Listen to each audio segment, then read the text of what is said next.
जिन तू नाही विसरिया,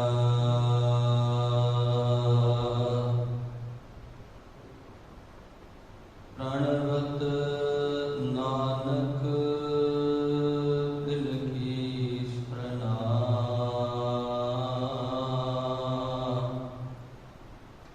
जिन तू नाही विसरिया।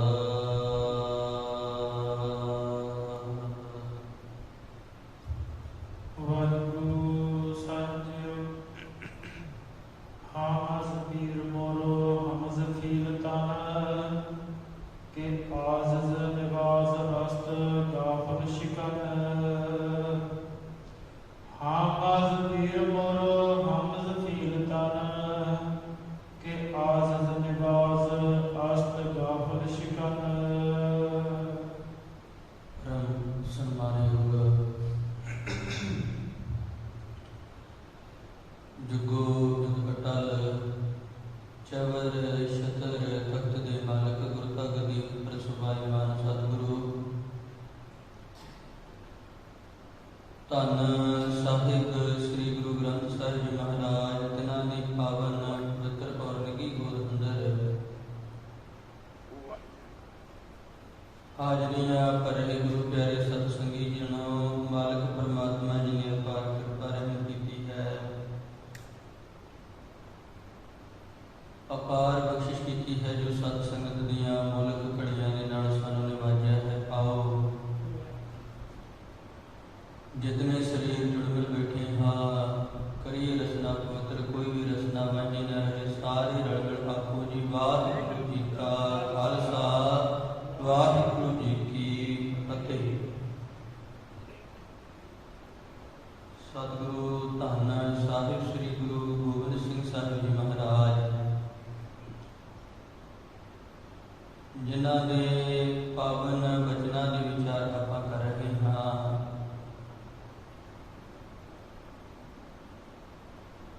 सतगुरु जी दी ओ अद्भुती इलाही रचना जिन्हें बिना किसी हथियार तो, बिना किसी तीर, बिना किसी तलवार तो औरंगजेब बादशाह से जिहड़ा उन्हों मार सुटिया। सतगुरु जी ने औरंगजेब दीयां कमियां ਜਾਂ जब ਉਹਦੇ अंदर भरम पिया ਸੀ ਆਪਣੇ ਆਪ ਨੂੰ ਧਰਮੀ ਸਮਝਣ ਦਾ, ਉਹ ਭਰਮ ਕੱਢ ਦਿੱਤਾ। ਇਹਦੇ ਨਾਲ ਵੀ ਨਾਲ ਸਿੱਖ ਦੀ ਜ਼ਿੰਦਗੀ ਦੇ ਵਿੱਚ ਵੀ ਬੜੀਆਂ ਸਿੱਖਿਆਵਾਂ ਨੇ ਜਿਹੜੀਆਂ ਉਹ ਜ਼ਿੰਦਗੀ ਨੂੰ ਸਹੀ ਢੰਗ ਨਾਲ ਜਿਉਣ ਦੀਆਂ ਸਿੱਖ ਨੂੰ ਵੀ ਮਿਲਦੀਆਂ ਨੇ। ਵੇਖੋ ਸਤਿਗੁਰੂ ਜੀ ਨੇ ਵਾਰ-ਵਾਰ ਔਰੰਗਜ਼ੇਬ ਨੂੰ ਇਹ ਗੱਲ ਆਖੀ ਵੀ ਔਰੰਗਿਆ ਤੂੰ ਬਚਨ ਕਰਕੇ ਬਚਨ ਦੇ ਉੱਪਰ ਪੂਰਾ ਨਹੀਂ ਉਤਰਿਆ,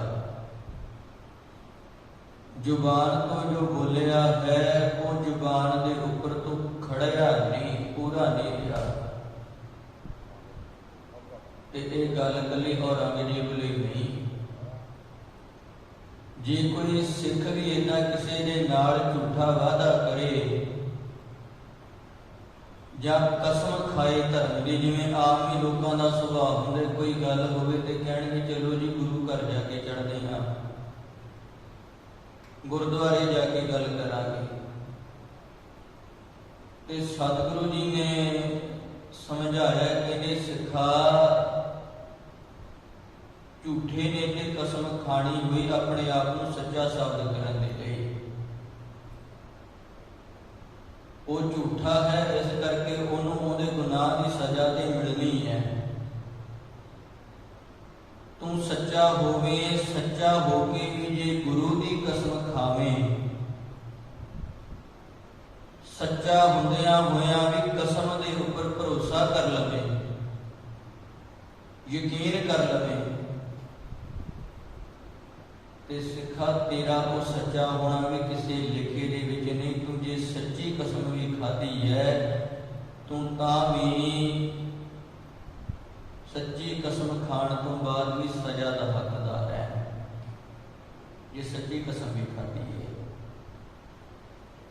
ਸਤਿਗੁਰੂ ਧੰਨ ਸਾਹਿਬ ਸ੍ਰੀ ਗੁਰੂ ਗੋਬਿੰਦ ਸਿੰਘ ਮਹਾਰਾਜ ਜੀ ਦੀ ਇਸ ਰਚਨਾ ਦੇ ਵਿੱਚੋਂ ਆਪਾਂ 72 ਸ਼ੇਅਰ ਨੇ ਜਿਹੜੇ ਉਹਨਾਂ ਦੀ ਵਿਚਾਰ ਕੀਤੀ ਸੀ। ਸਤਿਗੁਰੂ ਜੀ ਸਮਝਾ ਰਹੇ ਸਨ ਉਹ ਮਾਲਕ ਪਰਮਾਤਮਾ ਜਿਹੜਾ ਕੁੱਲ ਧਰਤੀ ਦਾ ਮਾਲਕ ਹੈ, ਕੁੱਲ ਧਰਤੀ ਤੇ ਰਹਿਣ ਵਾਲੇ ਜਿਤਨੇ ਜੀਵ ਨੇ ਜਿਹੜੇ ਉਸ ਮਾਲਕ ਪਰਮਾਤਮਾ ਦੇ ਪ੍ਰਕਾਸ਼ ਸਦਕਾ ਹੀ ਹਾਜ਼ਰ ਨੇ। ਉਹ ਹਾਜ਼ਰ ਨਾਜ਼ਰ ਮਾਲਕ ਪਰਮਾਤਮਾ ਦੀ ਸਿਫਤ ਸਲਾਹ ਸਤਿਗੁਰੂ ਜੀ ਲਿਖ ਰਹੇ ਨੇ। ਆਓ ਅਗਲੇਰੇ ਬਚਨਾਂ ਦੇ ਵਿਚਾਰ ਨਾਲ ਜੁੜਨਾ ਕਰੀਏ ਜੀ। ਵਾਹਿਗੁਰੂ ਸਾਹਿਬ ਜੀਓ, ਹਮ ਅਸ ਪੀਰ ਮੋਰ ਹਮ ਸਫੀਲ ਤਨ। ਸਤਿਗੁਰੂ ਜੀ ਸਮਝਾ ਰਹੇ ਨੇ, ਕਹਿੰਦੇ ਔਰੰਗਜ਼ੇਬ ਵੇਖ, ਜਿਸ ਮਾਲਕ ਪਰਮਾਤਮਾ ਦੇ ਉੱਪਰ ਮੈਂ ਭਰੋਸਾ ਕਰਦਾ ਨਾ, ਜਿਸ ਮਾਲਕ ਰੱਬ ਦੇ ਉੱਪਰ ਮੇਰਾ ਵਿਸ਼ਵਾਸ ਹੈ, ਉਹ ਮਾਲਕ ਪਰਮਾਤਮਾ ਦੀ ਰਾਜ ਸੱਤਾ ਵੇਖ। ਉਹਦੀ ਰਾਜ ਸੱਤਾ ਦੇ ਵਿੱਚ ਨਿੱਕੀ ਜਿਹੀ ਕੀੜੀ, ਉਹ ਨਿੱਕੀ ਜਿਹੀ ਕੀੜੀ ਦਾ ਨਿੱਕਾ ਜਿਹਾ ਪੇਟ ਉਹ ਰੋਜ਼ਾਨਾ ਭਰਦਾ ਹੈ। ਇਹ ਨਹੀਂ ਵੀ ਕੀੜੀਆਂ ਦੇ ਪੇਟ ਹੀ ਭਰੀ ਜਾਂਦਾ ਹੈ, ਕਿੱਡਾ ਬੇਅੰਤ ਹੈ ਉਹ ਮਾਲਕ ਪਰਮਾਤਮਾ। ਨਿੱਕੀ ਜਿਹੀ ਕੀੜੀ ਤੋਂ ਲੈ ਕੇ ਇਸੇ ਕੁਦਰਤ ਦੇ ਸਿਸਟਮ ਵਿੱਚ ਉਹਨੇ ਐਡਾ ਵੱਡਾ ਫੀਲ, ਕਹਿੰਦੇ ਨੇ ਹਾਥੀ ਨੂੰ ਹਾਥੀ ਬਣਾ ਛੱਡਿਆ। ਐਡਾ ਵੱਡਾ ਹਾਥੀ ਜਿਹੜਾ ਸੀ ਉਹਨੇ ਉਹ ਪੈਦਾ ਕੀਤਾ ਤੇ ਹਾਥੀ ਦਾ ਢਿੱਡ ਵੀ ਉਹਦੇ ਹਿਸਾਬ ਦੇ ਨਾਲ ਬੜਾ ਵੱਡਾ। ਉਹ ਮਾਲਕ ਪਰਮਾਤਮਾ ਕੀੜੀ ਦਾ ਢਿੱਡ ਭਰੀ ਜਾ ਰਿਹਾ ਹੈ, ਕੀੜੀ ਤੋਂ ਲੈ ਕੇ ਹਾਥੀ ਤੱਕ ਦਾ ਢਿੱਡ ਭਰੀ ਜਾ ਰਿਹਾ ਹੈ, ਉਹਨਾਂ ਦੀ ਪਾਲਣਾ ਪੋਸ਼ਣਾ ਕਰ ਰਿਹਾ ਹੈ। ਐਸਾ ਹੈ ਉਹ ਬੇਅੰਤ ਗੁਣਾ ਦਾ ਮਾਲਕ ਪਰਮਾਤਮਾ, ਜਿਸ ਮਾਲਕ ਪਰਮਾਤਮਾ ਦੇ ਉੱਪਰ ਮੈਂ ਭਰੋਸਾ ਕਰਦਾ। ਤੂੰ ਕਸਮ ਖਾ ਕੇ ਮੁਕਰਿਆ, ਤੇਰਾ ਭਰੋਸਾ ਨਹੀਂ ਮਰ ਗਿਆ।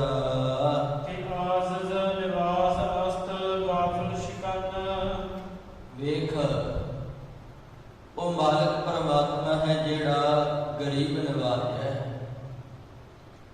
ਕੋਈ ਨਿਮਰਤਾ ਸਹਿਤ ਆ ਕੇ ਉਹਦੇ ਅੱਗੇ ਸਿਰ ਝੁਕਾ ਦੇ ਤੇ ਆਖੇ ਜੀ ਮੈਨੂੰ ਨਿਵਾਜ ਦਿਓ,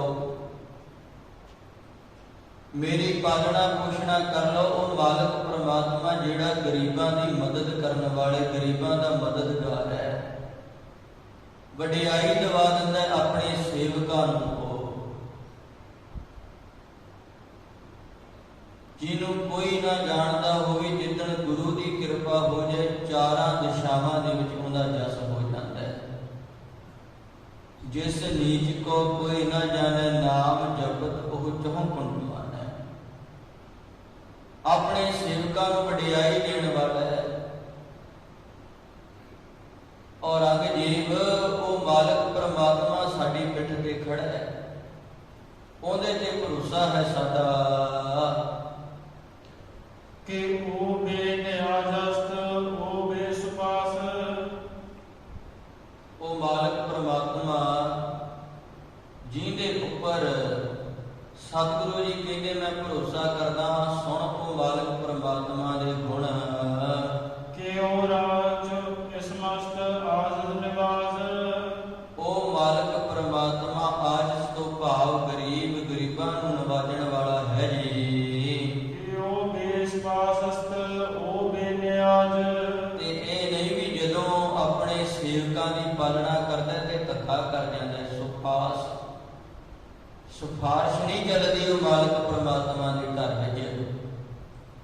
ਮਤਾ ਤੋਂ ਭੁਲੇਖੇ ਵਿੱਚ ਹੋਵੇਂ ਵੀ ਇੰਨੇ ਗੁਨਾਹ ਕਰਨ ਤੋਂ ਬਾਅਦ ਕਿਸੇ ਦੀ ਸਿਫਾਰਿਸ਼ ਲੈ ਜਾਏਗਾ, ਰਿਸ਼ਵਤ ਆਦਿਕ ਦੇ ਦੇਗਾ ਉਸ ਮਾਲਕ ਪਰਮਾਤਮਾ ਨੂੰ, ਤੇ ਉਹ ਤੇਰੇ ਵਸ 'ਚ ਆ ਜਾਏਗਾ। ਵੇਖ ਸੁਣ, ਨਾ ਤੂੰ ਆਵੇਂ ਬਸ ਬਹੁਤ ਕਹਿਣਾ ਹਣੇ।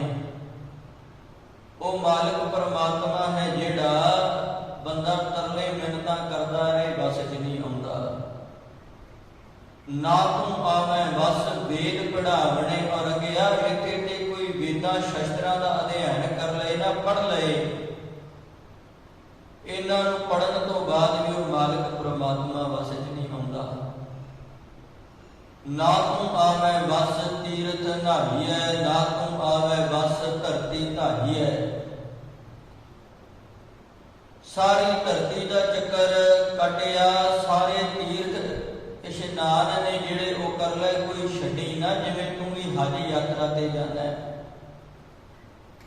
ਜਿੰਨਾ ਮਰਜ਼ੀ ਆਪਣੀ ਜ਼ਿੰਦਗੀ ਦੇ ਵਿੱਚ ਇਹ ਧਰਮ ਦੇ ਕਰਮਾਂ ਨੂੰ ਕਰਦਾ ਰਹੀ, ਇਹ ਧਰਮ ਦੇ ਕਰਮ ਤੇਰੀ ਸਿਫਾਰਿਸ਼ ਨਹੀਂ ਕਰਨਗੇ ਜਿੰਨਾ ਚਿਰ ਤੂੰ ਝੂਠਾ ਹੈ, ਜਿੰਨਾ ਚਿਰ ਤੂੰ ਵਚਨ ਹੈ ਜਿਹੜਾ ਉਹ ਪੂਰਾ ਨਹੀਂ ਕਰਦਾ, ਵਾਅਦਾ ਨਹੀਂ ਨਿਭਾਉਂਦਾ,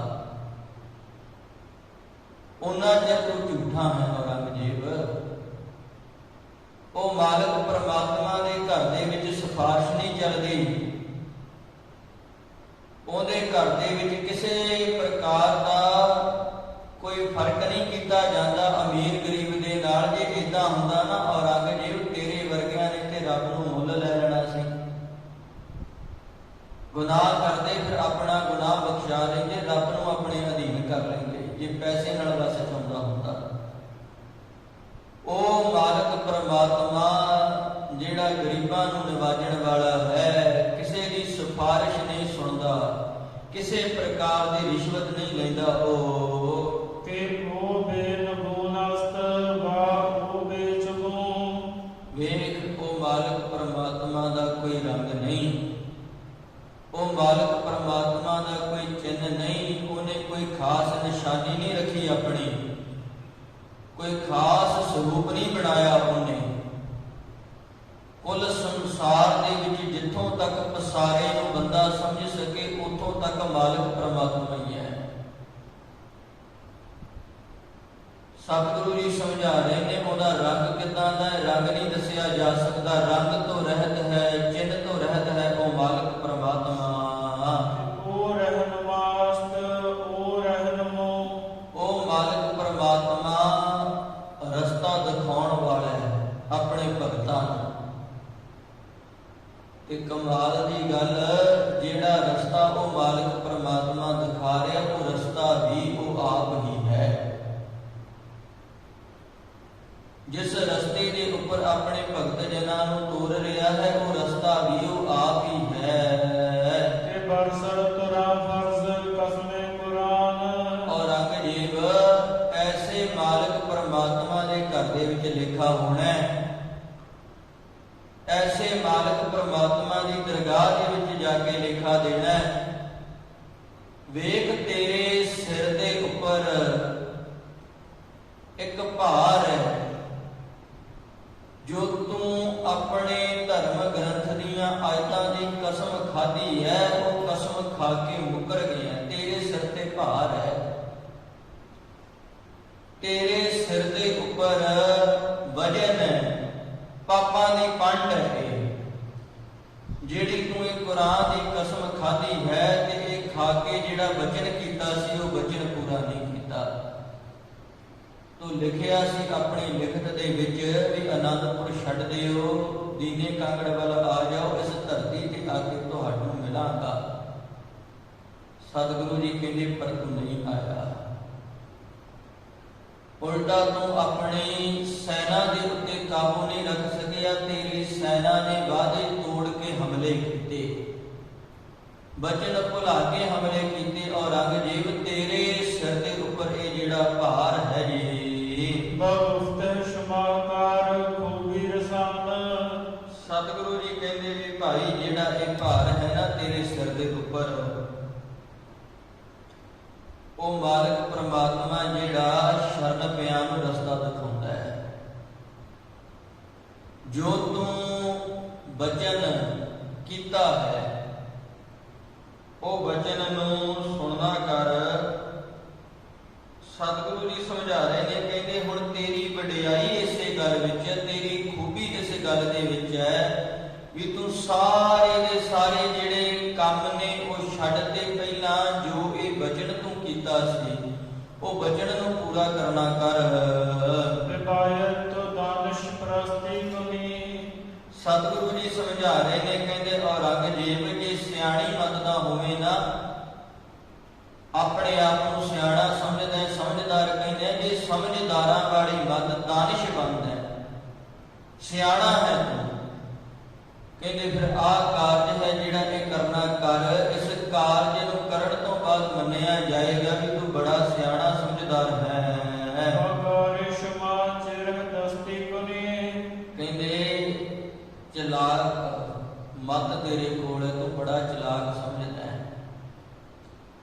ਲੈ ਹੁਣ ਇੱਕ ਚਲਾਕੀ ਹੋਰ ਕਰ, ਮਿਲਾਪ ਜਦੋਂ ਹੋਏਗਾ ਉਹ ਹੋਏਗਾ।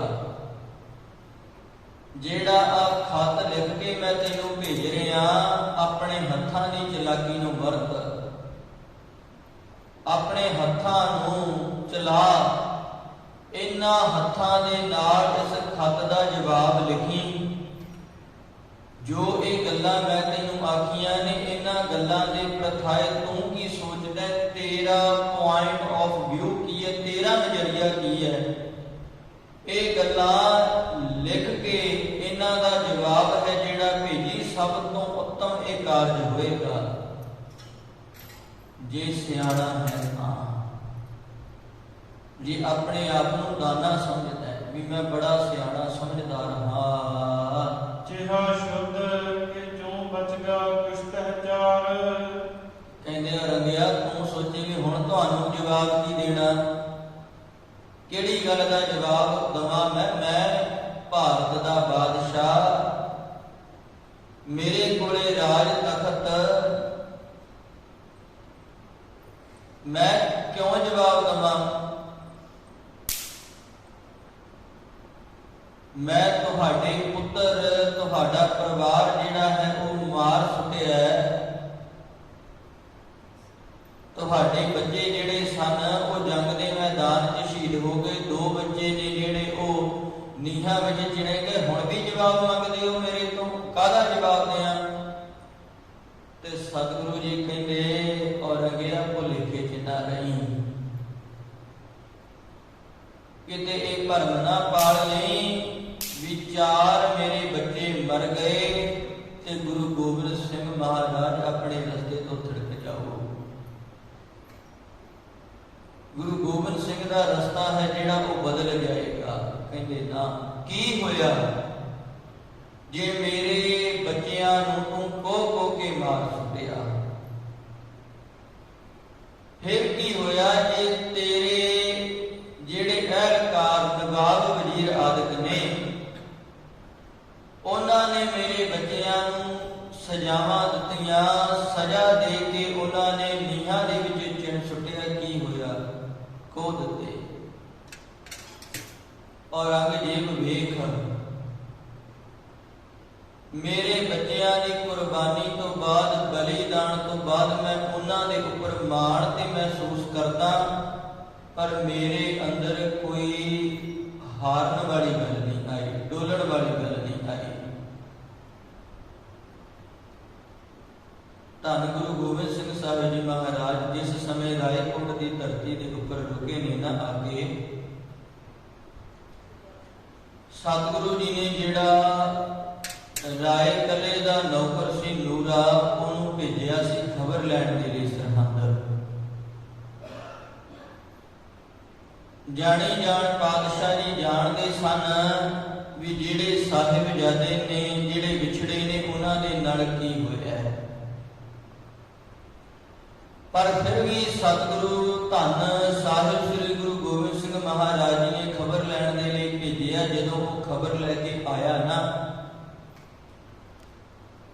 ਸਤਿਗੁਰੂ ਜੀ ਨੇ ਨੂਰੇ ਨੂੰ ਇਹ ਨਹੀਂ ਪੁੱਛਿਆ ਵੀ ਮੇਰੇ ਬੱਚੇ ਨੇ ਜਿਹੜੇ, ਉਹਨਾਂ ਨੂੰ ਕਿਹੜੇ ਤਸੀਹੇ ਦਿੱਤੇ ਗਏ, ਮੇਰੇ ਜਿਹੜੇ ਬੱਚੇ ਹਨ ਉਹਨਾਂ ਨੂੰ ਖਾਣ ਪੀਣ ਦੇ ਲਈ ਜਾਂ ਰਹਿਣ ਦੇ ਲਈ ਕਿਵੇਂ ਦੀ ਜਗ੍ਹਾ ਤੇ ਰੱਖਿਆ ਗਿਆ, ਮੇਰੇ ਜਿਹੜੇ ਬੱਚੇ ਹਨ ਉਹਨਾਂ ਦੇ ਤਨ ਦੇ ਉੱਪਰ ਕੀ ਗੁਜ਼ਰੀ, ਸਤਿਗੁਰੂ ਜੀ ਨੇ ਇਹ ਨਹੀਂ ਪੁੱਛਿਆ। ਨੂਰੇ ਨੂੰ ਇੱਕੋ ਸਵਾਲ ਕੀਤਾ, ਕਹਿੰਦੇ ਨੂਰੇ ਇੰਨਾ ਦੱਸਣਾ ਕਰ, ਜਿਸ ਸਮੇਂ ਮੇਰੇ ਬੱਚਿਆਂ ਨੂੰ ਸ਼ਹੀਦ ਕੀਤਾ ਜਾ ਰਿਹਾ ਸੀ, ਨੀਹਾਂ ਦੇ ਵਿੱਚ ਚਿਣਿਆ ਜਾ ਰਿਹਾ ਸੀ, ਉਹ ਡੋਲੇ ਤਾਂ ਨਹੀਂ, ਘਬਰਾਏ ਤਾਂ ਨਹੀਂ, ਕਿਤੇ ਉਹਨਾਂ ਦੇ ਮਨ ਦੇ ਵਿੱਚ ਕੋਈ ਏਦਾਂ ਦੀ ਗੱਲ ਆ ਗਈ ਹੋਵੇ, ਉਹਨਾਂ ਦਾ ਸੀਸ ਆਦਿਕ ਝੁਕ ਗਿਆ ਹੋਵੇ ਵਜ਼ੀਰ ਖਾਨ ਦੇ ਅੱਗੇ, ਏਦਾਂ ਤਾਂ ਨਹੀਂ ਹੋਇਆ। ਤੇ ਨੂਰੇ ਨੇ ਦੱਸਿਆ, ਕਹਿੰਦਾ ਜੀ ਉਹਨਾਂ ਨੇ ਉਸ ਸਮੇਂ ਤੇ ਸੀਸ ਕੀ ਝੁਕਾਉਣਾ, 'ਚ ਘਾਉਣਾ ਜਦੋਂ ਉਹਨਾਂ ਨੂੰ ਕਚਹਿਰੇ ਵਿੱਚ ਪੇਸ਼ ਕਰਕੇ ਕਹਿੰਦੇ ਸਨ ਵੀ ਇੱਥੇ ਸੀਸ ਝੁਕਾ ਕੇ ਆਓ, ਤੇਰੇ ਪੁੱਤਰਾਂ ਨੇ ਤੇ ਉੱਥੇ ਵੀ ਸੀਸ ਨਹੀਂ ਝੁਕਾਇਆ, ਸਲਾਮ ਨਹੀਂ ਕੀਤੀ। ਵਜ਼ੀਰ ਖਾਨ ਦੀ ਕਚਹਿਰੀ ਤੇਰੇ ਲਾਲਾ ਦੀ ਫਤਿਹ ਦੇ ਨਾਲ ਗੂੰਜੀ। ਬੁਲੰਦ ਆਵਾਜ਼ ਦੇ ਵਿੱਚ ਉਹਨਾਂ ਨੇ ਫਤਿਹ ਨੂੰ ਬੁਲਾਇਆ ਸੀ, ਭਾਵੇਂ ਕਿ ਉੱਥੇ ਕੋਈ ਫਤਿਹ ਦਾ ਜਵਾਬ ਦੇਣ ਵਾਲਾ ਨਹੀਂ ਸੀ। ਕਿੰਨੇ ਦਾਨਿਸ਼ਮੰਦ ਹੋਣਗੇ ਤੇਰੇ ਬੱਚੇ, ਉਹਨਾਂ ਨੇ ਦਰਵਾਜ਼ਾ ਬੰਦ ਕਰ ਦਿੱਤਾ, ਛੋਟੀ ਜੀ ਬਾਰੀ ਖੋਲ ਦਿੱਤੀ ਵੀ ਆਏ ਸਿਰ ਝੁਕਾ ਲਈਏ ਇਹਨਾਂ ਦਾ। ਬਾਦਸ਼ਾਹ ਜਿਹੜਾ ਹੈ ਉਹ ਬੈਠਾ, ਨਵਾਬ ਵਜ਼ੀਰ ਖਾਨ ਜਿਹੜਾ ਬੈਠਾ ਇਸ ਇੰਤਜ਼ਾਰ ਦੇ ਵਿੱਚ ਵੀ ਸਾਹਿਬਜ਼ਾਦੇ ਸਿਰ ਝੁਕਾ ਕੇ ਅੱਜ ਅੰਦਰ ਆਉਣਗੇ। ਇਦਾਂ ਦੀ ਨੀਤੀ ਦੇ ਨਾਲ ਇਹਨਾਂ ਦਾ ਸਿਰ ਝੁਕ ਜਾਏ ਦਰਵਾਜ਼ੇ ਵਿੱਚ ਦੀ ਜਦੋਂ ਆਉਣਗੇ।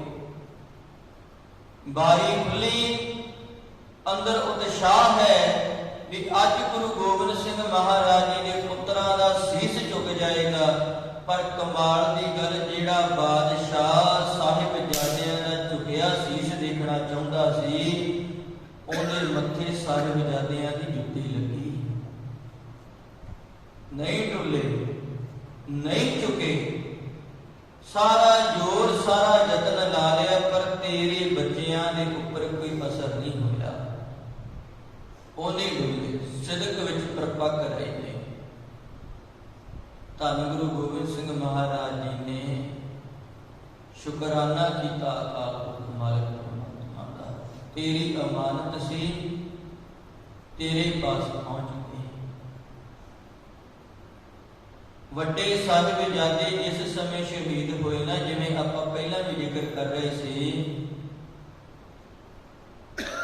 ਗੜੀ ਦੇ ਅੰਦਰ ਜਿਹੜੇ ਸਿੱਖ ਸਨ ਨਾ, ਜਦੋਂ ਜੰਗ ਦੇ ਮੈਦਾਨ ਵਿੱਚ ਕੋਈ ਜਾਮੇ ਸ਼ਹਾਦਤ ਪੀ ਜਾਂਦਾ ਸੀ ਤੇ ਜਕਾਰਿਆਂ ਦੀ ਗੂੰਜ ਦੇ ਨਾਲ ਗੜੀ ਗੂੰਜ ਉੱਠਦੀ ਸੀ। ਪਰ ਜਿਸ ਸਮੇਂ ਬਾਬਾ ਅਜੀਤ ਸਿੰਘ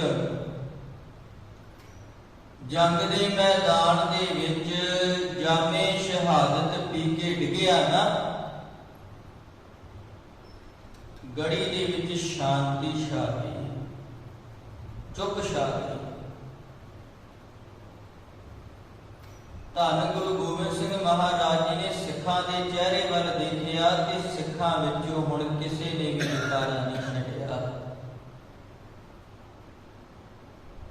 ਸਾਰਿਆਂ ਦਾ ਧਿਆਨ ਸਤਿਗੁਰੂ ਜੀ ਦੇ ਚਿਹਰੇ ਦੇ ਉੱਪਰ ਹੈ ਵੀ ਜਵਾਨ ਪੁੱਤਰ ਅੱਖਾਂ ਦੇ ਸਾਹਮਣੇ ਜਾਮੇ ਸ਼ਹਾਦਤ ਪੀ ਗਿਆ।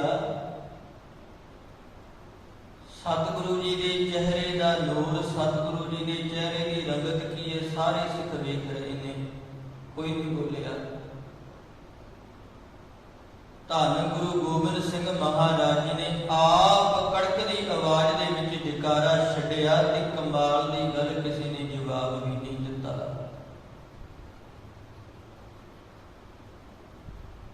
ਆਪ ਜਕਾਰਾ ਛੱਡਿਆ, ਆਪ ਜਕਾਰੇ ਦਾ ਜਵਾਬ ਦਿੱਤਾ ਤੇ ਜਿਹੜੇ ਸਿੱਖ ਗੜੀ ਦੇ ਵਿੱਚ ਹਾਜ਼ਰ ਸਨ ਉਹਨਾਂ ਨੂੰ ਪੁੱਛਦੇ ਨੇ, ਕਹਿੰਦੇ ਸਿੱਖੋ, ਮੈਂ ਤੁਹਾਡੇ ਨਾਲ ਵਿਤਕਰਾ ਨਹੀਂ ਕੀਤਾ, ਮੈਨੂੰ ਇਹਨਾਂ ਦੱਸ ਦਿਓ ਮੇਰੇ ਪੁੱਤਰ ਦੇ ਨਾਲ ਵਿਤਕਰਾ ਕਿਉਂ? ਜਦੋਂ ਤੁਸੀਂ ਸ਼ਹਾਦਤ ਦਾ ਜਾਮ ਪੀਤਾ, ਜਕਾਰਿਆਂ ਦੀ ਗੂੰਜ ਦੇ ਨਾਲ ਗੜੀ ਗੂੰਜੀ, ਪਰ ਮੇਰੇ ਪੁੱਤਰ ਦੀ ਸ਼ਹਾਦਤ ਹੋਈ। ਕੀ ਗੱਲ ਸਿੱਖੋ, ਤੁਹਾਡੇ ਕੋਲ ਜਕਾਰੇ ਮੁੱਕ ਗਏ? ਕੀ ਗੱਲ ਹੈ? ਕੀ ਕਾਰਨ ਹੋਇਆ ਤੁਸੀਂ ਜਕਾਰਾ ਨਹੀਂ ਛੱਡਿਆ, ਜਕਾਰੇ ਦਾ ਜਵਾਬ ਤੱਕ ਨਹੀਂ ਦਿੱਤਾ? ਸਾਹਿਬਜ਼ਾਦਾ ਜੁਝਾਰ ਸਿੰਘ ਦੀ ਸ਼ਹਾਦਤ ਹੋਈ, ਉਦੋਂ ਵੀ ਇਦਾਂ ਹੀ ਹੋਇਆ। ਸਤਿਗੁਰੂ ਜੀ ਕਹਿੰਦੇ ਮੇਰੇ 4 ਬੱਚੇ ਮਾਰੇ ਗਏ, ਜਿਵੇਂ ਤੂੰ ਕਹਿੰਦੇ ਵੀ 4 ਬੱਚੇ ਮਾਰ ਦਿੱਤੇ, ਹੁਣ ਕੀ ਬਚਿਆ ਤੁਹਾਡੇ ਕੋਲ, ਕੀ ਕਰੋਗੇ? ਮੈਂ ਕਾਹਦਾ ਪੁੱਤਰ ਦਵਾਂ? ਕਹਿੰਦੇ ਔਰੰਗਜ਼ੇਬ ਭੁਲੇਖੇ ਵਿੱਚ ਨਾ ਰਹੀ। ਕੀ ਹੋਇਆ ਜੇ ਮੇਰੇ 4 ਬੱਚਿਆਂ ਨੂੰ ਤੂੰ ਕੋਹ ਕੇ ਮਾਰ ਦਿੱਤਾ? ਮੇਰੇ 4 ਬੱਚੇ ਨੇ ਜਿਹੜੇ ਉਹ 2 ਜੰਗ ਵਿੱਚ ਲੜ ਕੇ ਸ਼ਹੀਦ ਹੋ ਗਏ, 2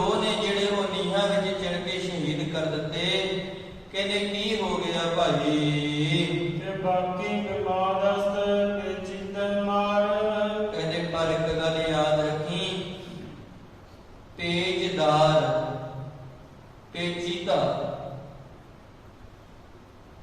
ਕਹਿੰਦੇ ਔਰੰਗਜ਼ੇਬ ਨੂੰ ਇਹ ਗੱਲ ਸੁਣੀ ਹੋਏਗੀ ਕਿ ਕੌਡੀਆਂ ਵਾਲਾ ਸੱਪ ਜਿਹਨੇ ਲੜ ਜਾਏ ਨਾ ਉਹਦੀ ਕੁੱਲ ਦਾ ਨਾਸ਼ ਕਰ ਦਿੰਦਾ ਹੈ।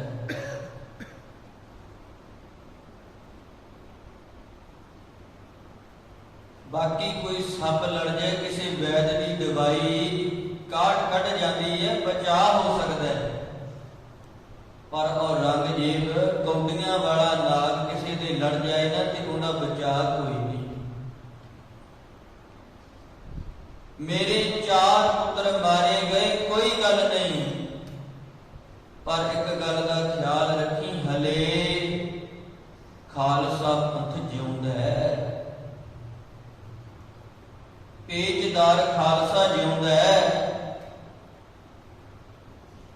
ਇਹਦੇ ਨਾਲ ਜਿਹੜਾ ਤੂੰ ਇਹ ਬਿਨਾਂ ਵਜ੍ਹਾ ਤੋਂ ਯੁੱਧ ਛੇੜ ਕੇ ਬੈਠ ਗਿਆ ਨਾ, ਤੇਰੇ ਜ਼ੁਲਮੀ ਰਾਜ ਦੀਆਂ ਜੜ੍ਹਾਂ ਪੁੱਟੀਆਂ ਜਾਣੀਆਂ ਨੇ ਜੇ ਤੂੰ ਖਾਲਸੇ ਦੀ ਸ਼ਰਨ ਵਿੱਚ ਨਾ ਆਇਆ। ਤੇ ਐਵੇਂ ਭੁਲੇਖੇ ਦੇ ਵਿੱਚ ਨਾ ਰਹੀ ਵੀ ਮੈਂ ਗੁਰੂ ਦੇ ਪਰਿਵਾਰ ਨੂੰ ਮਾਰ ਦਿੱਤਾ, ਗੁਰੂ ਦੇ ਬੱਚਿਆਂ ਨੂੰ ਮਾਰ ਦਿੱਤਾ, ਵੀ ਹੁਣ ਨਹੀਂ ਕੁਝ ਬਚਿਆ। ਔਰੰਗਜ਼ੇਬ ਕਿਤੇ ਪੰਗਾ ਨਾ ਲੈ ਲਈ, ਐਵੇਂ ਭੁਲੇਖੇ ਦੇ ਵਿੱਚ ਨਾ ਹੋਈ। ਇਹ ਕੁੰਡਲੀਆ ਸੱਪ ਹੈ ਜਿਹੜਾ ਵੀਰ ਖਾਲਸਾ, ਇਹ ਜਿਉਂਦਾ ਹੈ। ਇਹਨੂੰ ਖਤਮ ਕਰਨਾ ਤੇਰੇ ਹੱਥ ਵਸ ਨਹੀਂ, ਪਰ ਇਹਦੇ ਕੋਲੇ ਤੇਰੇ ਸਵਾਸ ਨੇ, ਤੇਰਾ ਗਲਾ ਫੜਿਆ ਹੋਇਆ ਇਹਨੇ ਤੇ। ਆਪਣਾ ਸਮਾਂ ਵਿਚਾਰ ਲੈ, ਜਾਂ ਤੇ ਸ਼ਰਨ ਵਿੱਚ ਆ ਜਾ ਜਾਂ ਫਿਰ ਆਪਣੇ ਸਮੇਂ ਦੀ ਵਿਚਾਰ ਕਰਨਾ ਕਰ। ਜੇ ਮਰਦੀ ਕੇ ਅਕਬਰ ਖਮੋਸ਼ਾ ਕੁਲੀ। ਕਹਿੰਦੇ ਭਾਈ ਮਰਦਾਨਗੀ ਵੇਖ ਆਪਣੀ। ਤੈਨੂੰ ਇਹ ਲੱਗਾ ਸੀ ਵੀ ਅੱਗ ਦੇ ਅੰਗਿਆਰ ਨੇ ਜਿਹੜੇ ਹਵਾ ਦੇ ਵਿੱਚ ਜਿਹੜੇ ਛੋਟੇ ਛੋਟੇ ਅੰਗਿਆਰ ਉੱਡਦੇ ਨੇ, ਇਹਨਾਂ ਅੰਗਿਆਰਿਆਂ ਨੂੰ ਮੈਂ ਬੁਝਾ ਦੇਵਾਂ ਤੇ ਜਿਹੜੀ ਅੱਗ ਹੈ ਉਹ ਠੰਡੀ ਪੈ ਜਾਏਗੀ। ਔਰੰਗਜ਼ੇਬ ਮੇਰਾ ਪਰਿਵਾਰ, ਮੇਰੇ ਬੱਚੇ ਇਹਨਾਂ ਅੰਗਿਆਰਿਆਂ ਵਰਗੇ ਸੀ ਜਿਹੜੇ ਤੂੰ ਸੋਚਿਆ ਵੀ ਇਹਨਾਂ ਅੱਗ ਦੇ ਅੰਗਿਆਰਿਆਂ ਨੂੰ ਮਸਲ ਦਵਾਂ ਤੇ ਅੱਗ ਠੰਡੀ ਪੈ ਜਾਏਗੀ, ਪਾਣੀ ਪਾ ਦੇਵਾਂ ਇਹਨਾਂ ਦੇ ਉੱਪਰ ਤੇ ਅੱਗ ਠੰਡੀ ਪੈ ਜਾਏਗੀ। ਆਤਿਸ਼ ਦਮਾਰਾ ਬਦੌਰਾ ਕੁਲੀ। ਕਹਿੰਦੇ ਪਰ ਇਹ ਤੂੰ ਜਿਹੜਾ ਪਾਣੀ ਪਾ ਰਿਹਾ, ਪਾਣੀ ਤੇਲ ਦਾ ਕੰਮ ਕਰ ਗਿਆ। ਇਹ ਪਾਣੀ ਨੇ ਤੇਲ ਹੋ ਨਿਬੜਨਾ ਹੈ। ਜਿਹੜੀ ਅੱਗ ਤੂੰ ਬੁਝਾਉਣ ਦਾ ਯਤਨ ਕਰ ਰਿਹਾ ਸੀ ਨਾ, ਜੋ ਤੂੰ ਸੋਚ ਰਿਹਾ ਸੀ ਵੀ ਇਹਨਾਂ ਦੇ ਅੰਦਰ ਦਾ ਜੋਸ਼ ਮਾਰਿਆ ਜਾਏਗਾ, ਇਹ ਕਹਿਣਗੇ ਵੀ ਬਾਦਸ਼ਾਹ ਦੇ ਜ਼ਾਲਮ ਬੜਾ, ਕੀ ਲੜਨਾ ਇਹਨੇ ਨਾਲ। ਇਹ ਅੱਗ ਦੀਆਂ ਲਾਟਾਂ ਨੇ ਭਾਂਬੜ ਬਣ ਜਾਣਾ ਹੈ ਤੇ ਭਾਂਬੜ ਐਸੇ ਨਿਕਲਣਗੇ, ਤੇਰਾ ਰਾਜ ਭਾਗ, ਤੇਰਾ ਤਖਤਾ ਸਾੜ ਕੇ ਸੁਆਹ ਕਰ ਦੇਣਗੇ। ਔਰੰਗਿਆ ਜੇ ਆਪਣੀ ਭੁੱਲ ਦੀ ਖਿਮਾ ਨਾ ਮੰਗੀ ਤੇ ਉਹ ਅਕਾਲ ਪੁਰਖ ਮਾਲਕ ਪਰਮਾਤਮਾ ਵੀ ਤੇਰੀ ਸਹਾਇਤਾ ਦੇ ਕਰਨ ਵਾਲਾ ਨਹੀਂ, ਕਿਉਂਕਿ ਬਚਨ ਕਰਕੇ ਮੁਕਰੇ, ਉਹਦੀ ਕਸਮ ਖਾ ਕੇ ਮੁਕਰੇ ਆ। ਤੇ ਦੂਸਰਾ ਤੇਰੇ ਕਰਮ ਨੇ ਜਿਹੜੇ, ਇਹਨਾਂ ਨੇ ਤੇ ਤੇਰੀ ਸਹਾਇਤਾ ਕਰਨੀ ਹੀ ਨਹੀਂ। ਜੇ ਗੁਰ ਖੁਸ਼ ਗੁਫਤ ਹੈ ਫਿਰਦੌਸੀ ਹੈ ਖੁਸ਼ ਜ਼ੁਬਾਨ। ਕਹਿੰਦੇ ਸੁਣ, ਇੱਕ ਫਿਰਦੌਸੀ ਨਾਮ ਦਾ ਕਵੀ ਹੋਇਆ ਹੈ ਤੇ ਕਵੀ ਜਿਹੜਾ ਸੀ ਨਾ, ਇਹਨੇ ਬੜੀ ਕਮਾਲ ਦੀ ਜਿਹੜੀ ਰਚਨਾ ਸੀ ਉਹ ਰਚਨਾ ਲਿਖਿਆ ਕਰਨੀ।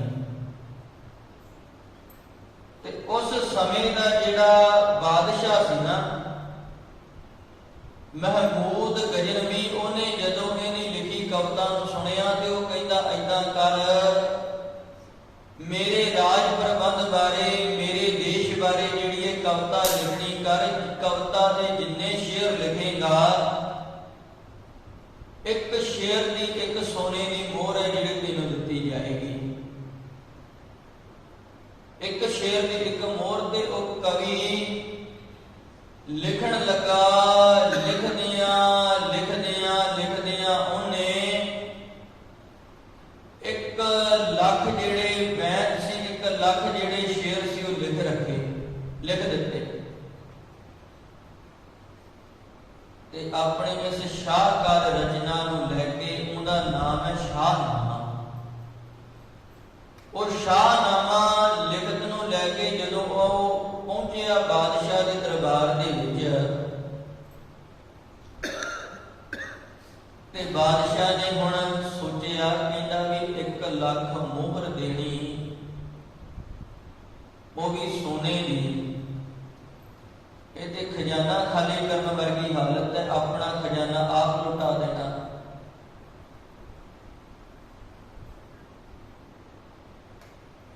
ਆਪਣੇ ਵਜ਼ੀਰ ਕੋਲ ਗਿਆ, ਕਹਿੰਦਾ ਵੀ ਕਿਵੇਂ ਕਰੀਏ, ਮੈਂ ਬਚਣ ਦੇ ਬੈਠਾ। ਉਹ ਕਹਿੰਦਾ ਜੀ ਰੁਪਈਏ ਦੇ ਦਿਓ, ਚਾਂਦੀ ਦੇ ਸਿੱਕੇ ਦੇ ਦਿਓ।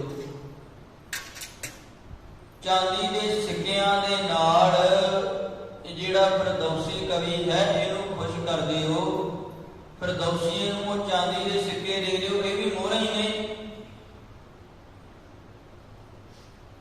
ਉਹ ਲਿਜਾ ਕੇ ਜਦੋਂ ਦੇਣ ਲੱਗੇ ਤੇ ਫਿਰਦੌਸੀ ਨੇ ਵੇਖਿਆ, ਉਹ ਕਹਿੰਦਾ ਬਾਦਸ਼ਾਹ ਤੇਰੀ ਜ਼ੁਬਾਨ ਸੋਨੇ ਦੀ ਮੋਹਰ ਦੀ ਸੀ। ਕਹਿੰਦਾ ਚਾਂਦੀ ਦੇ ਸਿੱਕੇ ਨੇ ਗਿਣ ਲੈ 1 ਲੱਖ ਪੂਰੇ ਨੇ। ਉਹ ਕਹਿੰਦਾ ਜਿਉ ਜ਼ੁਬਾਨ ਕੀਤੀ ਸੀ ਬਾਦਸ਼ਾਹ ਉਸ ਜ਼ੁਬਾਨ ਦੇ ਉੱਪਰ ਰਹਿੰਦਾ, ਤੂੰ ਜ਼ੁਬਾਨ ਦੇ ਉੱਪਰ ਨਹੀਂ ਰਿਹਾ, ਤੂੰ ਆਪਣੀ ਜ਼ੁਬਾਨ ਤੋਂ ਮੁਕਰ ਗਿਆ, ਇਸ ਕਰਕੇ ਮੈਨੂੰ ਤੇਰਾ ਇਹ ਧਨ ਨਹੀਂ ਚਾਹੀਦਾ। ਤੇਰੀ ਜ਼ੁਬਾਨ ਮੈਂ ਵੇਖ ਲਈ ਵੀ ਜ਼ੁਬਾਨ ਤੇਰੀ ਕਿੰਨੀ ਕੁ ਪੱਕੀ ਹੈ, ਤੇਰੀ ਰਸਨਾ ਨੂੰ ਮੈਂ ਵੇਖ ਲਿਆ ਜੀ ਇਹਦੇ ਵਿੱਚ ਕਿੰਨਾ ਕੁ ਸੱਚ ਹੈ। ਤੇਰੇ ਇਹ ਜਿਹੜੇ ਸਿੱਕੇ ਨੇ ਇਹ ਮੈਨੂੰ ਨਹੀਂ ਚਾਹੀਦੇ। ਧੰਨ ਗੁਰੂ ਗੋਬਿੰਦ ਸਿੰਘ ਸਾਹਿਬ ਜੀ ਮਹਾਰਾਜ ਉਸ ਫਿਰਦੌਸੀ ਕਵੀ ਦੀ ਵਾਰਤਾ ਦਾ ਜ਼ਿਕਰ ਹੈ ਜਿਹੜਾ ਇੱਥੇ ਕਰ ਰਹੇ ਹਨ। ਸ਼ਤਾਬਦੀ ਬਵਦਕਾਰ ਆਹਰਮਨ। ਕਹਿੰਦੇ ਭਾਈ ਵੇਖ, ਕਾਲੀ ਦੇ ਨਾਲ ਕਦਮ ਪੁੱਟੇ ਨਾ, ਤੇ ਕਾਲੀ ਹੈ ਜਿਹੜੀ ਉਹ ਤੇਰਾ ਨੁਕਸਾਨ ਹੀ ਕਰਦੀ ਹੈ। ਕਾਲੀ ਦੇ ਨਾਲ ਕਦਮ ਪੁੱਟੇ ਤੇ ਨੁਕਸਾਨ ਹੀ ਹੁੰਦਾ। ਕਈ ਵਾਰ ਨਾ ਬੰਦਾ ਏਦਾਂ ਦੀ ਗੱਲ ਕਾਲੀ ਦੇ ਵਿੱਚ ਕਹਿ ਬੈਠਦਾ, ਜਿਹੜੀ ਗੱਲ ਨੂੰ ਜਦੋਂ ਬਾਅਦ ਵਿੱਚ ਸੋਚਦਾ ਫਿਰ ਪਛਤਾਉਂਦਾ ਵੀ ਨਹੀਂ ਸੀ ਬੋਲਣਾ। ਜਿਵੇਂ ਕਹਿੰਦੇ ਉਹ ਮਹਿਮੂਦ ਗਜਨਵੀ ਪਹਿਲਾਂ ਤੇ ਵਾਅਦਾ ਕਰ ਬੈਠਾ, ਫਿਰ ਉਹਨੂੰ ਪਛਤਾਉਣਾ ਪਿਆ ਕਿ ਇੰਨੀਆਂ ਮੋਹਰਾਂ ਮੈਂ ਕਿਉਂ ਦੇਣੀਆਂ, ਖਜ਼ਾਨੇ ਦਾ ਨੁਕਸਾਨ ਕਰ ਲਵਾਂਗਾ। ਬਚਨ ਕੀਤਾ ਪਰ ਬਚਨ ਤੋਂ ਪਛਤਾਉਣਾ ਪਿਆ। ਕਹਿੰਦੇ ਇੱਕ ਵਾਰ ਕੋਈ ਵਪਾਰੀ ਸਮੁੰਦਰੀ ਜਹਾਜ਼ ਦੇ ਵਿੱਚ ਸਫ਼ਰ ਕਰ ਰਿਹਾ ਸੀ, ਤੇ ਮਲਾਹ ਨੇ ਆ ਕੇ ਕਿਹਾ, ਕਹਿੰਦਾ ਜੀ ਇਹ ਜਹਾਜ਼ ਡੁੱਬ ਜਾਣਾ, ਬਚਣਾ ਨਹੀਂ, ਤੂਫਾਨ ਚੱਲ ਪਿਆ ਹੈ। ਹੁਣ ਕਾਲੀ ਕਾਲੀ ਦੇ ਵਿੱਚ ਉਸੇ ਸਮੇਂ ਬੋਲਿਆ, ਕਹਿੰਦਾ ਰੱਬਾ ਇਹ ਮੇਰੇ ਜਹਾਜ਼ ਨੂੰ ਪਾਰ ਲੰਘਾ ਦੇ, ਤੇ ਮੈਂ ਆਪਣੀ ਕੋਠੀ ਹੈ ਜਿਹੜੀ, ਆਪਣਾ ਮਹਿਲ ਹੈ ਜਿਹੜਾ, ਉਹ ਵੇਚ ਕੇ ਗਰੀਬਾਂ ਵਿੱਚ ਵੰਡ ਦਊਂ, ਗਰੀਬਾਂ ਦੇ ਵਿੱਚ ਵੰਡ ਦਊਂ। ਆਪਣਾ ਜਿਹੜਾ ਮਹਿਲ ਹੈ ਵੇਚ ਕੇ ਇੱਕ ਵਾਰੀ ਮੇਰਾ ਇਹ ਜਹਾਜ਼ ਹੈ ਜਿਹੜਾ ਇਹਨੂੰ ਟਿਕਾਣੇ ਲਾ ਦੇ। ਰੱਬੀ ਕਿਰਪਾ ਹੋਈ, ਜਹਾਜ਼ ਟਿਕਾਣੇ ਲੱਗ ਗਿਆ।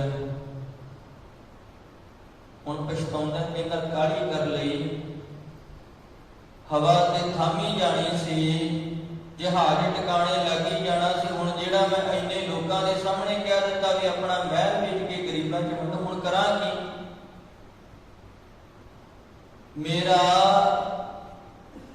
ਲੱਖਾਂ ਦਾ ਜਿਹੜਾ ਬੰਗਲਾ ਹੈ ਉਹ ਵੇਚਣਾ ਪਏਗਾ, ਲੱਖਾਂ ਦਾ ਇਹ ਮਹਿਲ ਹੈ ਜਿਹੜਾ ਵੇਚਣਾ ਪਏਗਾ, ਕਰਾਂ ਕੀ?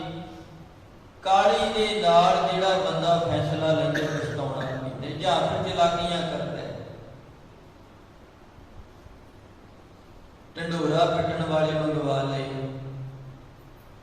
ਸ਼ਹਿਰ ਦੇ ਵਿੱਚ ਢੰਡੋਰਾ ਪਿਟਵਾ ਦਿੰਦਾ, ਕਹਿੰਦਾ ਫਲਾਨਾ ਸੇਠ ਹੈ, ਉਸ ਸੇਠ ਦਾ ਮਹਿਲ ਹੈ ਜਿਹੜਾ ਉਹ ਵਿਕਾਊ ਹੈ। ਚਲਾਕੀ ਖੇੜੀ ਦਿਮਾਗ ਦੀ, ਕਹਿੰਦਾ ਮਹਿਲ ਵਿਕਾਊ ਹੈ, ਮਹਿਲ ਹੈ 1 ਰੁਪਏ ਦਾ, 1 ਰੁਪਏ ਦਾ ਮਹਿਲ ਮਿਲੇਗਾ ਉਹਨੂੰ ਜਿਹੜਾ ਨਾਲ 10 ਲੱਖ ਦੀ ਬਿੱਲੀ ਹੈ, ਉਹ ਬਿੱਲੀ ਨੂੰ ਖਰੀਦੇਗਾ।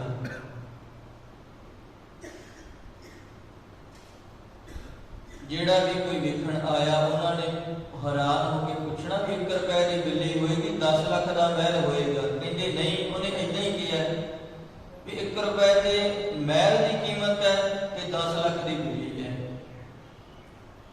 ਜੋ ਵੇਖਣ ਦੇ ਲਈ ਆਏ ਉਹਨਾਂ ਨੇ ਵੇਖਿਆ ਵੀ ਚਲ ਕੋਈ ਗੱਲ ਨਹੀਂ, ਬਿੱਲੀ ਵੀ ਖਰੀਦ ਲੈਂਦੇ ਆ, ਮਹਿਲ ਇੰਨੀ ਕੀਮਤ ਦਾ ਹੈ। ਉਹਨਾਂ ਨੇ 10 ਲੱਖ ਤੇ 1 ਰੁਪਈਆ ਦਿੱਤਾ। ਕਹਿੰਦੇ ਲੈ ਆ ਤੇਰੇ ਮਹਿਲ ਦੀ ਕੀਮਤ ਆ, ਤੇਰੀ ਬਿੱਲੀ ਦੀ ਕੀਮਤ ਆ, ਮਹਿਲ ਦੀ ਕੀਮਤ ਹੈ, ਬਿੱਲੀ ਦੀ ਕੀਮਤ ਹੈ, ਲੈ ਸਾਨੂੰ ਇਹ ਮਹਿਲ ਦੇ ਦੇ। ਕਹਿੰਦਾ ਤੁਹਾਡੇ ਨਾਲ ਹਿਸਾਬ ਤੇ ਬਾਅਦ ਚ ਕਰਦਾ, ਮੈਂ ਜ਼ੁਬਾਨ ਦਿੱਤੀ ਸੀ ਵੀ ਮੈਂ ਮਹਿਲ ਵੇਚ ਕੇ ਗਰੀਬਾਂ ਚ ਵੰਡੂ। ਕਹਿੰਦਾ 1 ਰੁਪਏ ਦੀਆਂ ਰਿਓੜੀਆਂ ਲਿਆਓ ਤੇ ਗਰੀਬਾਂ ਚ ਵੰਡ ਦਿਓ। ਜਿਹੜਾ ਕਾਹਲੀ ਦੇ ਨਾਲ ਫੈਸਲਾ ਲੈਂਦਾ ਨਾ, ਉਹਨੂੰ ਆਪਣੇ ਕੀਤੇ ਫੈਸਲੇ ਦੇ ਉੱਪਰ ਪਛਤਾਉਣਾ ਪੈਂਦਾ ਹੈ। ਚਲਾਕੀਆਂ ਹੁੰਦੀਆਂ ਨੇ ਇੱਥੇ ਤੇ ਸਤਿਗੁਰੂ ਜੀ ਕਹਿੰਦੇ ਰੰਗਿਆ ਤੂੰ ਕਿਤੇ ਚਲਾਕੀਆਂ ਦੇ ਵਿੱਚ ਹੀ ਨਾ ਤੁਰਿਆ ਫਿਰੇ, ਚਲਾਕ ਵਰਦੀ ਨਾ ਐਵੇਂ ਲੈ ਕੇ ਤੁਰਿਆ ਫਿਰੇ ਵੀ ਬੜਾ ਸਿਆਣਾ, ਬੜੀ ਚਲਾਕੀ ਹੈ ਤੇਰੇ ਅੰਦਰ। ਕਹਿੰਦੇ ਜਿਵੇਂ ਉਹ ਫਿਰਦੌਸੀ ਦੇ ਨਾਲ ਹੋਇਆ, ਬਾਦਸ਼ਾਹ ਨੇ ਕਾਹਲੀ ਨਾਲ ਭਰੀ ਜ਼ੁਬਾਨ ਜਿਹੜੀ ਸੀ ਉਹ ਜ਼ੁਬਾਨ ਦੇ ਨਾਲ ਫੈਸਲਾ ਲੈ ਲਿਆ, ਪਰ ਉਹ ਬਾਦਸ਼ਾਹ ਜਿਹੜਾ ਸੀ ਮੁੜ ਕੇ ਪਛਤਾਇਆ।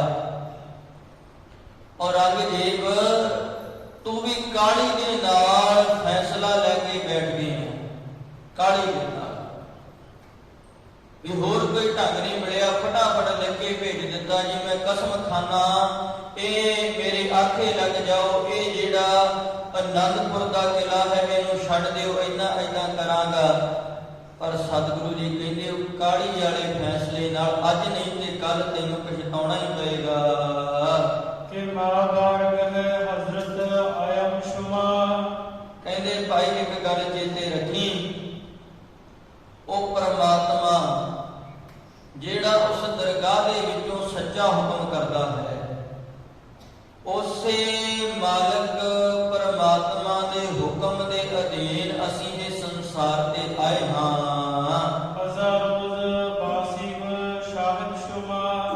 ਤੇ ਪਰਮਾਤਮਾ ਦੇ ਨਾਲ ਔਰੰਗਿਆ ਤੂੰ ਵੀ ਵਾਅਦਾ ਕੀਤਾ ਸੀ, ਮੇਰਾ ਵੀ ਵਾਅਦਾ ਸੀ, ਜਦੋਂ ਮੈਂ ਜ਼ਿੰਦਗੀ ਦੇ ਵਿੱਚ ਜਾਊਂ, ਇਨਸਾਨੀ ਜਾਵਾਂ, ਜਦੋਂ ਜਿਉਂ, ਧਰਮ ਦੇ ਕਰਮ ਕਰੂੰ, ਆਪਣੀ ਜ਼ਿੰਦਗੀ ਦੇ ਵਿੱਚ ਮਾਲਕ ਪਰਮਾਤਮਾ ਦੀ ਸਿਫਤ ਸਲਾਹ ਕਰੂੰ, ਬੰਦਗੀ ਦਾ ਵਾਅਦਾ ਕਰਕੇ ਫਿਰ ਇਸ ਸੰਸਾਰ ਦੇ ਵਿੱਚ ਜਨਮ ਲਿਆ ਸੀ।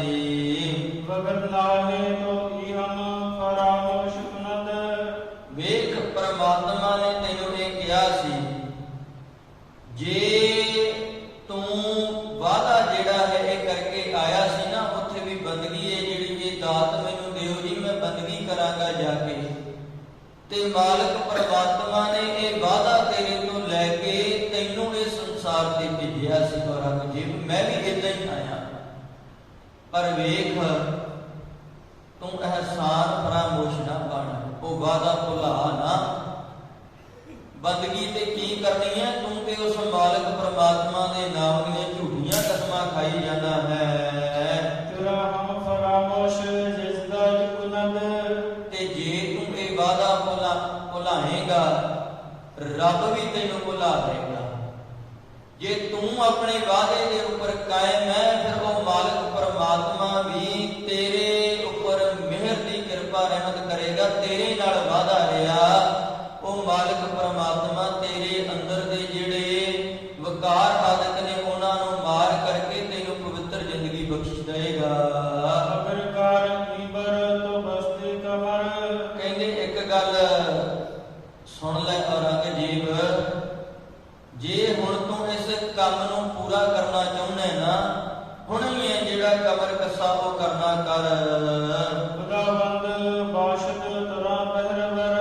ਆ ਕਰਕੇ ਮੈਨੂੰ ਇੱਥੇ ਮਿਲ ਮਾਲਕ ਪਰਮਾਤਮਾ, ਤੈਨੂੰ ਤੇਰੀ ਇਹ ਜਿਹੜੀ ਤੂੰ ਗੁਨਾਹਾਂ ਦੀ ਮਾਫੀ ਮੰਗੇਗਾ, ਇਹ ਮਾਫੀ ਰੂਪੀ ਫਲ ਤੇਰੀ ਝੋਲੀ ਵਿੱਚ ਪਾਏਗਾ, ਤੇਰੀ ਜ਼ਿੰਦਗੀ ਸੌਖੀ ਹੋ ਜਾਏਗੀ।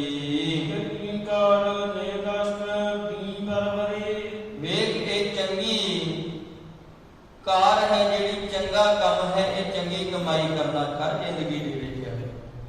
ਧਰਮ ਦੀ ਪਾਲਣਾ ਕਰਨੀ ਇਹੀ ਸਭ ਤੋਂ ਵੱਡਾ ਜਿਹੜਾ ਚੰਗਾ ਕਰਮ ਹੈ ਜ਼ਿੰਦਗੀ ਦਾ।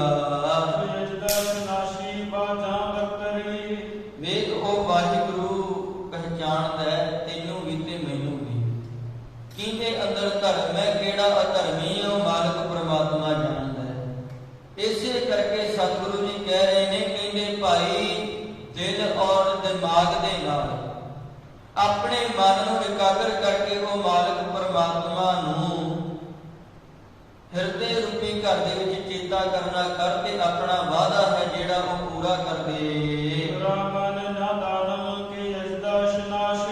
ਕਹਿੰਦੇ ਪਰ ਇੱਕ ਗੱਲ ਦਾ ਧਿਆਨ ਰੱਖੀ ਔਰੰਗਜ਼ੇਬ, ਜੇ ਤੂੰ ਹੁਣ ਆਖੇ ਨਾ ਵੀ ਮੈਂ ਹੁਣ ਭਰੋਸਾ ਕਰਨਾ ਤੁਹਾਡੇ ਤੇ, ਕਹਿੰਦੇ ਮੈਂ ਨਹੀਂ ਜਾਣਦਾ ਔਰੰਗਜ਼ੇਬ ਤੂੰ ਹਲੇ ਤੱਕ ਜ਼ਿੰਦਗੀ ਦੇ ਵਿੱਚ ਰੱਬ ਨੂੰ ਪਹਿਚਾਨਿਆ ਕਿ ਨਹੀਂ ਪਹਿਚਾਨਿਆ। ਤੂੰ ਕਹੇ ਨਾ ਵੀ ਮੈਂ ਭਰੋਸਾ ਕਰ ਲਾਂ ਤੂੰ ਧਰਮੀ ਹੈ, ਕਹਿੰਦੇ ਮੈਂ ਭਰੋਸਾ ਨਹੀਂ ਕਰ ਸਕਦਾ। ਮੈਂ ਨਹੀਂ ਜਾਣਦਾ ਤੇਰੇ ਅੰਦਰ ਉਸ ਵਾਹਿਗੁਰੂ ਮਾਲਕ ਪਰਮਾਤਮਾ ਨੂੰ ਪਹਿਚਾਨਣ ਦੀ ਸਮਰੱਥਾ ਹੈ ਵੀ ਹੈ ਜਾਂ ਨਹੀਂ ਹੈ। ਬਰਾਮਦ ਜੇ ਤੂੰ ਕਾਰਹਾ ਪੁਰਖਰਾਸ। ਕਿਉਂਕਿ ਜੇ ਮਾਲਕ ਪਰਮਾਤਮਾ ਨੂੰ ਪਹਿਚਾਨਣ ਵਾਲਾ ਹੁੰਦਾ ਤੇ ਬੰਦਗੀ ਦੀ ਕਮਾਈ ਵਧਾਉਂਦਾ, ਪਰ ਤੂੰ ਤੇ ਆਪਣੀ ਜਿਹੜੀ ਇਹ ਜਿਵੇਂ ਸਿਆਣੇ ਕਹਿੰਦੇ ਨੇ ਵੀ ਤਪੋਂ ਰਾਜ ਤੇ ਰਾਜੋਂ ਨਰਕ ਆਪਣੀ ਜ਼ਿੰਦਗੀ ਇਹ ਲਿਖ ਲਈ ਹੈ।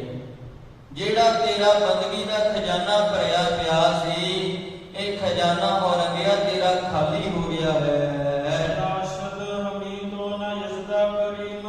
ਸਤਿਗੁਰੂ ਜੀ ਕਹਿੰਦੇ ਉਹ ਕਿਰਪਾਲੂ ਵਾਹਿਗੁਰੂ ਮਾਲਕ ਪਰਮਾਤਮਾ ਜੀ ਨੇ ਜਿਹੜੇ, ਜੇ ਤੂੰ ਉਹਨਾਂ ਨੂੰ ਪਛਾਣੇਗਾ ਨਹੀਂ, ਜੇ ਉਸ ਅਗੰਮੀ ਤਾਕਤ ਤੋਂ ਤੂੰ ਬਾਗੀ ਹੋ ਜਾਏਗਾ। ਅਰਥਾਤ ਹਮੀ ਤੋਂ ਬਾ ਦੌਲਤ ਸ ਅਜ਼ੀਮ। ਭਾਈ ਜੇ ਸੰਸਾਰ ਦੀ ਮਾਇਆ ਦੌਲਤ ਦੇ ਮਗਰ ਹੀ ਭੱਜਿਆ ਫਿਰਿਆ ਨਾ, ਉਹ ਮਾਲਕ ਪਰਮਾਤਮਾ ਨੂੰ ਤੇਰੀ ਇਹ ਦੌਲਤ ਨਹੀਂ ਚਾਹੀਦੀ। ਉਹ ਮਾਲਕ ਪਰਮਾਤਮਾ ਤੇ ਕੁੱਲ ਸੰਸਾਰ ਦੀ ਮਾਇਆ ਨੂੰ ਬਣਾਉਣ ਵਾਲਾ, ਉਹ ਮਾਇਆ ਨੂੰ ਵੇਖੇਗਾ ਤੱਕ ਨਹੀਂ। ਅਗਰ ਸਤਿਪੁਰਾਣਾ ਮੁਖਰ ਦੀ ਕਸਮ। ਸਤਿਗੁਰੂ ਜੀ ਕਹਿੰਦੇ ਭਾਈ ਇੱਕ ਵੇਖ, ਜੇ ਤੂੰ ਹੁਣ 100 ਕੁਰਾਨ ਦੀਆਂ ਕਸਮਾਂ ਵੀ ਖਾ ਲਵੇਂ ਨਾ, ਤੇ ਕਸਮਾਂ ਖਾ ਕੇ ਹੁਣ ਕੋਈ ਗੱਲ ਆਖੇ ਸਾਨੂੰ ਮਰਾਇਤ ਬਾਰੇ ਨਾ ਈ ਜ਼ਹਰ ਦਮ। ਤੇ ਔਰੰਗਜ਼ੇਬ ਅਸੀਂ ਤੇਰੇ ਉੱਪਰ ਰੰਚਕ ਜਿੰਨਾ ਵੀ ਵਿਸ਼ਵਾਸ ਨਹੀਂ ਕਰਾਂਗੇ, ਥੋੜਾ ਜਿੰਨਾ ਵੀ ਇੱਕ ਕਿਣਕਾ ਵੀ ਤੇਰੇ ਉੱਪਰ ਭਰੋਸਾ ਨਹੀਂ ਕਰਾਂਗੇ ਜੇ ਤੂੰ ਹੁਣ ਕਸਮਾਂ ਖਾਏ ਆਪਣੀ ਜ਼ੁਬਾਨ ਤੋਂ। ਸੋ ਇੱਥੋਂ ਤੱਕ 87 ਜੋ ਸ਼ੇਰ ਹਨ ਇਹਨਾਂ ਦੀ ਆਪਾਂ ਵਿਚਾਰ ਕੀਤੀ ਹੈ। ਸਤਿਗੁਰੂ ਜੀ ਕਿਰਪਾ ਕਰਨ। ਅਗਲੇਰੀ ਜੋ ਵਿਚਾਰ ਹੈ ਉਹ ਆਪਾਂ ਅਗਲੇ ਦਿਨਾਂ ਦੇ ਵਿੱਚ ਸਰਵਣ ਕਰਾਂਗੇ। ਭੁੱਲਾਂ ਗਲਤੀਆਂ ਦੀ ਖਿਮਾ, ਭੁੱਲਾਂ ਗਲਤੀਆਂ ਦੱਸ ਰਿਆਂ ਦੀ ਝੋਲੀ ਵਿੱਚ ਫਿਰ ਸਾਡੇ ਇਹ ਲੋਕ ਸੁਖੀਏ ਪਰਲੋਕ ਸੁਹੇਲੇ। ਨਾਨਕ ਹਰ ਪ੍ਰਭ ਆਪੇ ਮਿਲੇ